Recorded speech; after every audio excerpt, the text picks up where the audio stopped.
There's a huge inventory reduction sale going on right now at Carpets Unlimited and Crandall's Home Furnishings. Buy one and get the second furniture item 10% off. Third item 15% off. Fourth item 20% off. And at Carpets Unlimited, Berber carpet $1.39 a square foot installed with pad. Saxony Stainmaster carpet $1.99 a square foot installed with pad. 18-inch ceramic tile starting 89 cents a square foot. Laminate 99 cents a square foot. Come in today for the best selection. Crandall's Home Furnishings and Carpets Unlimited in Owensboro. See store for details. Well, Jim, we had Daviess County going down to Calhoun to play the Cougars. Let's go to video we have of that game. This was a game where McLean County comes in. They're struggling. They're short on depth. You didn't figure it would probably be a real close game, and it winds up being a 46-8 Daviess County win. Really don't see any surprises in that. No, this is really, about what we all expected, I think. It is what it is at McLean County this year. We've said that over and over. Daviess County, we also mentioned, I think, in our pregame report, Scott, that against the mid-level to lower level teams, their offense is pretty good, and they showed that here. Right. I mean, that's one thing that is encouraging for them Right. because you've got to walk before you can run. And if for instance, if Daviess had struggled in this game to score or something like that, then you'd really start to worry. But again, I'll come back to Darius Cricht, 10 of 17, 253 yards, 5 touchdowns. That's a sophomore doing that. Mm-hmm. And I don't care, if you're doing that against the Pee Wee Vikings out there. That's if you throw 5 touchdowns, you're an accurate passer and you're doing something right. And Cricht is obviously doing something really good. Yeah, Cricht did the thing that you have to do when you're a young quarterback against a team that you should beat. You didn't make any mistakes that allow the other team, the fluke touchdown to kind of hang around. He basically played a pretty flawless game in that regard. Need to mention Cameron Moore and Chase Barker both had nice receiving games. Here's the thing that's bothering Daviess County coach Marcus Kimbrell. The Panthers still are unable to run the ball real effectively. They're held to 78 yards rushing.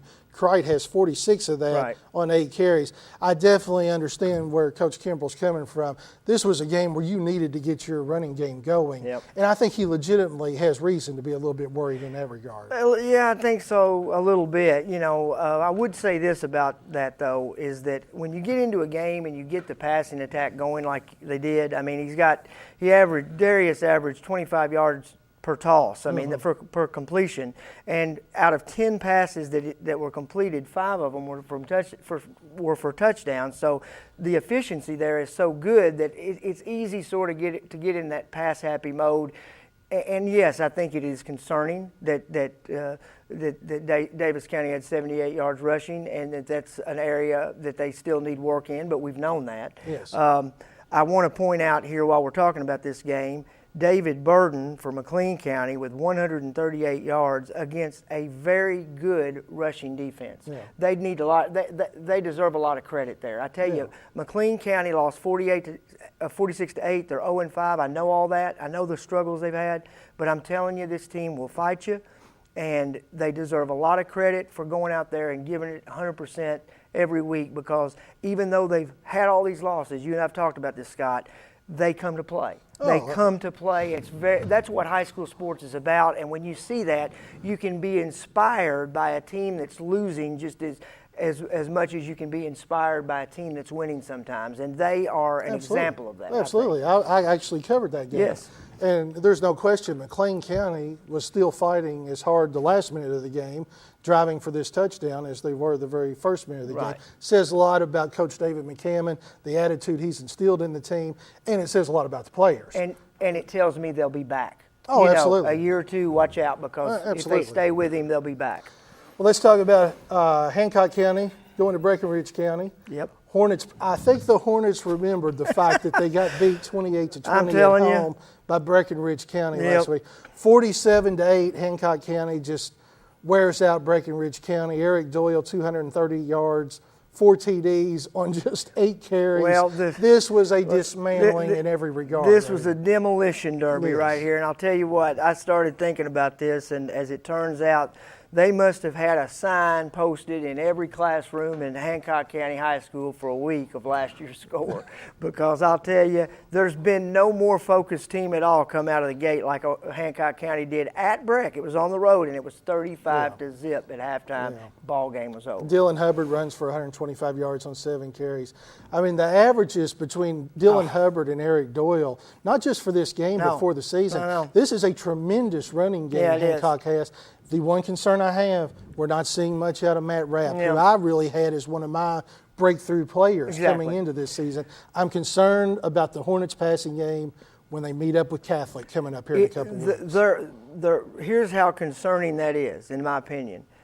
That could be the difference between them being district champions this year. And I say that, champions. I don't mean qualifying for the playoffs. I mean district champions and being just a second or third place team in the district. That's how big it is. I totally agree. The better teams will stack the line, and these numbers won't be like these are good players, but those numbers will go down, as you know, when you put 8 or 9 in the box. Absolutely. And that's what will and that's what Owensboro Catholic will do. Owensboro Catholic's going to make them throw the ball. Yeah. They're going to make them prove that they can throw the ball. There is absolutely no question about that. Absolutely. Yeah.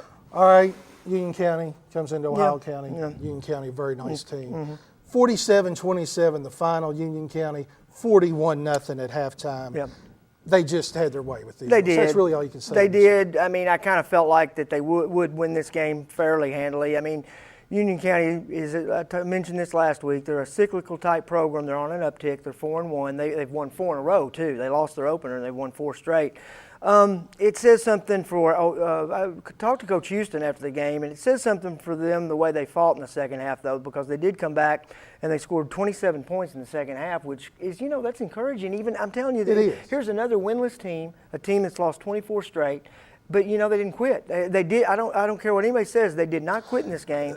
And they didn't quit, but Todd admitted, very disappointed in the fact that they had very little focus in the second quarter. That's the unfortunate aspect because, look, if you don't quit in the second half, if you play with that fire in the second half, there's the coach saying, where was that when we kicked off? Right. Seriously. Yeah. But where was that when this game started? Absolutely. Because it could have been 27-24 at halftime. I mean, they could have been in the game. Oh, no question. Yeah, absolutely. I agree with that. Well, and then we had Muhlenberg County going down to Marshall County. This is a game where we both said Muhlenberg really needs to win this game. It winds up being Marshall 30-13. Muhlenberg now 0-3 in district. Nobody else has a district loss. Now, 2 teams haven't played a district game yet. Yeah. But when you're 0-3 in district, chances of making the postseason in a 6-team district getting pretty slim. Getting very slim to the point where they're going to have to pull off an upset or two to get in. Now, they did that last year. Yes, they did that. I need to mention that. They did that last year. But, no, it's time for them to get it going or it's not going to get going. Yeah. We've talked about how much potential we thought they had. Yeah. It's time to stop talking about potential until they show us something more than this. This team is really struggling, and I'm really having a hard time understanding why they're struggling so much. It's just you don't know. I mean, we're not there on a daily basis, and it's hard to know. But I will say that they need to pick it up pretty quick, or they're going to be sitting on the sidelines in the postseason. No doubt about it. Let's take a minute, talk about a couple teams outside our area, but teams that people know, teams that affect other teams we play. Yep. Grayson County, 5-0. They've outscored their opponents 218-2. Todd County got a safety against them. The closest anybody's played them is Hancock County, which was a 34-0 game in week 1. How for real do you feel like Grayson is? Well, I think they're for real. The unfortunate thing for them is that they're in an unbelievable district. Yes. I mean, they are for real. Yeah. Let me tell you something. They have not given up an offensive point. Yeah. Do you understand? No, their defense has not surrendered a point. Halfway through the season. I mean, we are at the point now where you can't just guess whether they're real or not. Yeah. I mean, they are for real. Yeah. And look, they've scored a lot of points. Yeah. So, I mean, if I'm Bowling Green and if I'm Warren Central and anyone else they play, I'm going to tell you, you better take them serious. Yes. Because this is 2 years running, Scott. Yeah. And Ed Smart, I mean, hats off. Tremendous Let's job. also quickly mention Fort Knox. We thought, they played Hancock a couple weeks ago. We were saying, Hancock would probably roll in this one. Hancock didn't roll. They had to come back. Fort Knox then placed Fort Campbell within a field goal, had a field goal attempt to win the game. Just fell short. Just fell short at the end of the game. Yeah. Then Fort Knox knocks off the number 8 team in Class A this past week. All of a sudden, the Hancock County win bolsters their resume. It does. And Fort Knox is much better than we gave them credit. It does. They're very, I mean, they're good. They're very good. And you know, it's refreshing to see that. I mean, that we're talking about non-area teams here. You know, they've been the whipping boy for so long. And I mean, they've been the whipping boy of not only Fort Campbell, but just about everybody they play. Absolutely. And it's good to see them back. I like to see teams rebound like that. We've seen that from Butler through the years. Several years ago, Breck had a really nice team. It's fun to see that. It really is. And on the flip side, you mentioned Fort Campbell. Yes. Crushed by Paducah Tillman last week. They fall to 1-4. Could easily be 0-5 if that could. field goal by Fort Knox goes through. Yep. Fort Campbell, just not the team they were, obviously. Well, they're on shaky ground. Absolutely. And if I'm Hancock County, if I'm Owensboro Catholic, I'm saying it's ours to win. The district's there. That's right. And I really believe that game here in a couple of weeks between those two is for the district championship. It could be. Fully believe that. Well, thanks for watching today's show. We'll be back at 2 o'clock Thursday to take a look at the games coming up this weekend. You can always check out our shows on www.messenger-inquirer.com. They're all available on demand. So until Thursday at 2 o'clock, thanks for watching.